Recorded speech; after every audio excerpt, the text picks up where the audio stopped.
밤하늘이 짙은 먹비처럼 깔린 어느 날이었어요. 영취사는 차가운 달빛을 머금은 채 마치 깊은 잠에 든 지혜로운 분처럼 고요하고 아득한 분위기를 자아내고 있었죠. 그 달빛 아래에 서 있던 가처머는 부처님의 열제자 중에서도 말솜씨와 예술적 재능이 뛰어났던 분이었는데 그날따라 마음에 걸린 위문 하나 때문에 깊은 생각에 빠져 있었습니다. 부처님께서는 모든 것은 본래 형상이 없다고 가르치셨는데 왜 중생들에게 부처님 형상을 공양하라고 하실까? 이 언뜻 모순처럼 보이는 가르침이 그의 지혜에 안개처럼 드리워져 답답함을 주고 있었던 거예요. 가처머는 부처님의 가르침이 바닷물처럼 깊고 넓다는 걸 잘 알고 있었기에 이 위문을 단순히 표면으로만 이해할 수는 없다고 생각했어요. 답을 찾으려면 먼저 이 혼란의 근원을 알아야 했고 부처님의 자비와 지혜를 진정으로 깨닫기 위해서는 더욱 깊이 파고들어야 한다고 느낀 거예요. 그래서 가처머는 결국 결심을 굳히고 일어나 부처님을 뵈러 나섰습니다. 조용했던 선방에서 나와 돌로 된 부처님의 방으로 향했죠. 그런데 그가 그 돌방에 도착했을 때 이미 부처님께서 기다리고 계셨습니다. 부처님은 마치 그의 방문을 미리 알고 계셨던 듯 깊고 자애로운 눈빛으로 바라보셨고 미소 속엔 어딘가 신비로운 기운이 서려 있었어요. 곧이어 부처님께서는 뒤를 돌아보며 조용히 그를 이끄시더니 평소에는 가본 적도 없는 영취산 꼭대기 근처의 어떤 동굴 쪽으로 걸음을 옮기셨습니다. 마치 달빛이 물처럼 흘러내리는 오솔길이었고 두 사람의 그림자는 길게 늘어져 흔들렸습니다. 가처머는 속으로 수많은 궁금증이 밀려왔지만 부처님께서는 한마디도 하지 않으셨어요. 평소라면 말씀으로 위문을 풀어주셨을 텐데 오늘은 왜 말없이 낯선 동굴로 이끄시는 걸까? 점점 더 가파른 산길에 이르자 기묘하게 생긴 바위들이 양옆으로 솟아 있었어요. 어느 순간 달아오는 바람이 단향 같은 그윽한 향을 실어왔는데 그 향이 코끝을 스치자 마음이 절로 차분해졌습니다. 가처머는 가슴속에 일렁이는 호기심을 누르며 더욱 집중된 마음으로 뒤따라갔어요. 이 산길이 마치 수행자의 길과 닮았다고 느꼈죠. 어려움을 넘어서야 비로소 정상이 보인다고 생각하며 걸음을 옮겼습니다. 한참을 걷다 보니 깎아지른 절벽 앞에서 부처님께서 멈추셨어요. 달빛의 의지에 바라본 절벽엔 오래된 글자가 새겨져 있었는데 심등동이라는 고대 글씨였어요. 달빛에 은은하게 빛나는 그 문자가 묘한 힘을 지닌 듯 가슴 깊은 곳을 울렸고 가처머의 시선이 자연스레 빨려 들어갔습니다. 부처님이 가볍게 손을 휘두르자 갑자기 절벽에 문 같은 통로가 열렸고 단향의 기운이 훨씬 짙어졌습니다. 다른 세계로 연결된 창이 열린 듯한 느낌이 들었어요. 가처머는 숨을 죽이며 부처님을 따라 그 동굴 안으로 들어갔습니다. 그리고 안에서 본 광경은 가처머를 깜짝 놀라게 만들었습니다. 동굴 안전체에 크고 작은 불상이 가득 모여 있었는데 그 모습이 너무나 다양하고 생생했어요. 어떤 불상은 자비로움이 가득 느껴졌고 또 어떤 불상은 고요한 안정을 주었으며 어떤 불상은 당당한 위엄을 뿜어내고 있었습니다. 모든 불상이 마치 살아있는 듯한 에너지를 갖고 있었는데 그중 가장 놀라운 점은 바로 이 불상들이 희미하거나 밝은 빛을 스스로 발하고 있다는 것이었어요. 이 빛은 눈에 보이는 물리적인 빛이라기보다 정신적인 깨달음에서 나오는 밝음처럼 느껴졌습니다. 가처머의 마음 한구석까지 환하게 비춰주는 듯했죠. 스승님, 이게 어떻게 된 일입니까? 가처머는 충격과 경이로움이 뒤섞인 목소리로 겨우 물었습니다. 부처님께서 말씀으로 답해주시리라 기대했는데 동굴로 이끈 것도 모자라 이런 장면을 직접 보여주시다니 그는 그 의미를 가늠하기 어려웠습니다. 그러자 부처님께서 자애로운 시선으로 그를 바라보며 물으셨습니다. 이 불상들은 왜 빛을 낸다고 생각하느냐? 가처머는 불상을 살펴보다가 어떤 불상은 등불처럼 밝고 어떤 불상은 거의 빛나지 않아 어슴푸레한 것에 주목했어요. 속으로 무언가 짐작되는 바가 있어 입을 떼려는 순간 동굴 깊숙한 곳에서 나이 지긋한 목소리가 들려왔어요. 누가 찾아오셨군요. 하는 그 목소리와 함께 허리 굽은 노승 한 분이 천천히 모습을 드러내셨는데 마치 속세의 모든 분쟁에서 벗어난 듯한 기쁨과 맑은 눈빛을 가지신 분이었어요. 그 노승은 부처님을 보고 공손히 인사하셨고 부처님께서는 그 노승을 가리켜 이곳 심등동을 오랫동안 지켜오신 분이라고 소개하셨어요. 가처머는 100년 넘게 여기서 머무르셨다는 말에 더욱 경외감을 품게 되었습니다. 노승은 부드러운 미소로 가처머를 바라보며 말씀하셨어요. 그대의 마음속 의문을 알고 있어.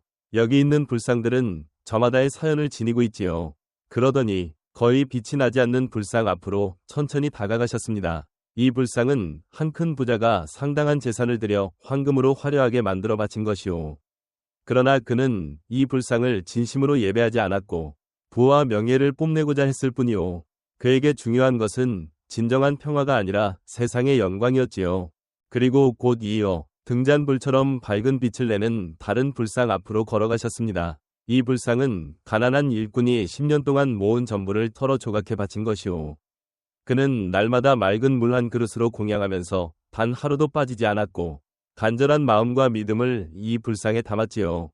비록 그는 물질적으로 가난했어도 마음만은 사랑과 신심으로 가득 차 있었소. 가처머는 그 두 불상을 번갈아 바라보다가 점차 그 차이가 무엇인지 깨닫기 시작했어요. 그렇다면 불상이 이렇게 빛을 발하는 이유가 공양하는 이 마음가짐과 관련이 있다는 말씀이군요.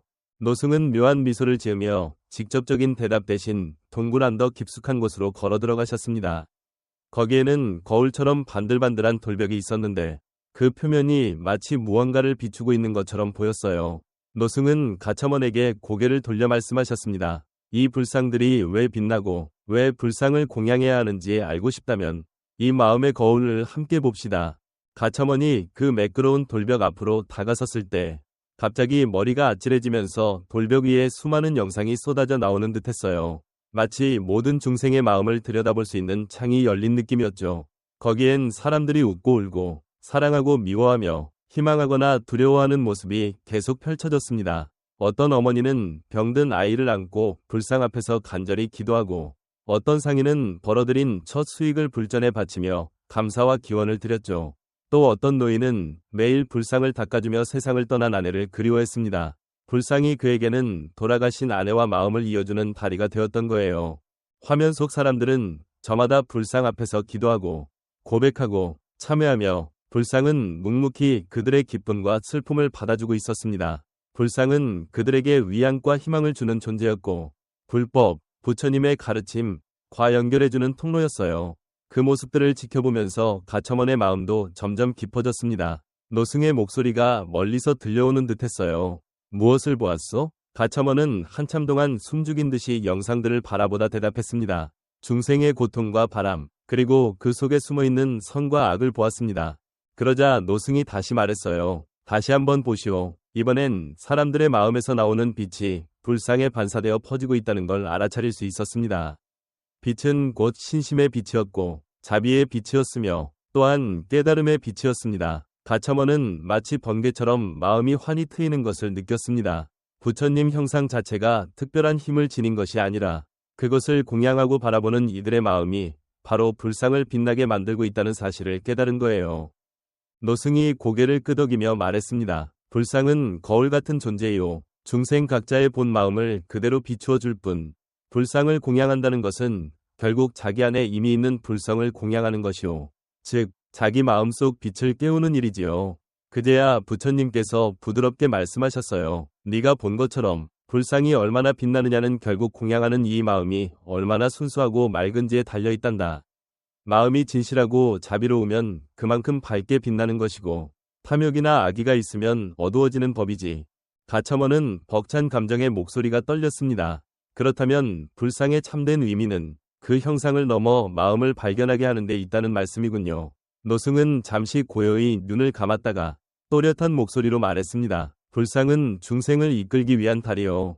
깨달음으로 가는 편법이지요. 우리가 형상에 집착하기 때문에 그 집착을 통해서 다시 무상을 알게 만드는 장치이기도 합니다.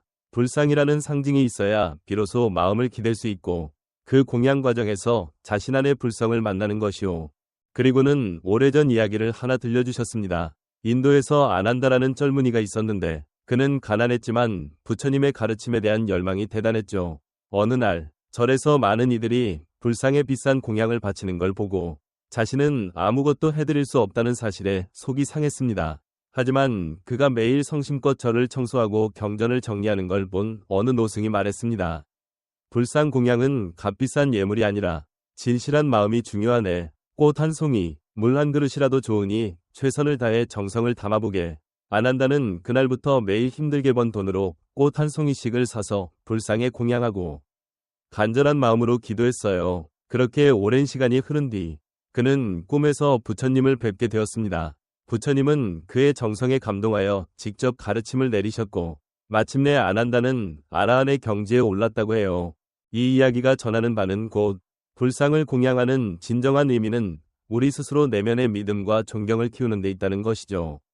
그리고 그 믿음이 깊어지면 누구나 마음속의 불성을 일깨울 수 있다는 겁니다. 노승은 가첨원을 다시 바라보았고 그의 모습이 점점 투명해지기 시작했어요. 마치 먼지가 바람에 흩어지듯 곧 그 형체가 사라지려는 찰나였습니다. 가첨원은 비로소 깨달았어요. 눈앞의 노승은 이미 오래전에 깨달음을 이루신 성스러운 분이라는 것을. 노승은 온화한 눈빛으로 마지막 말을 건넸습니다. 나는 100년 전 이곳에 처음 불상을 공양했던 사람일세. 불상의 참된 뜻을 알고 나서부터 여기에 머무르며 많은 이들에게 길을 비춰주었소. 사실 사람들의 가슴 속에는 모두 부처의 빛이 있지요. 다만 깨닫지 못할 뿐이요. 부디 스스로 마음의 등불을 밝혀 진정한 자신을 찾길 바라오. 그러자 노승의 모습이 완전히 사라졌고 동굴 안에는 부드러운 바람만이 맴돌았습니다. 가첨원이 다시 거울처럼 빛나던 돌벽을 바라보니 이제는 그저 평범한 벽으로 돌아와 있었어요.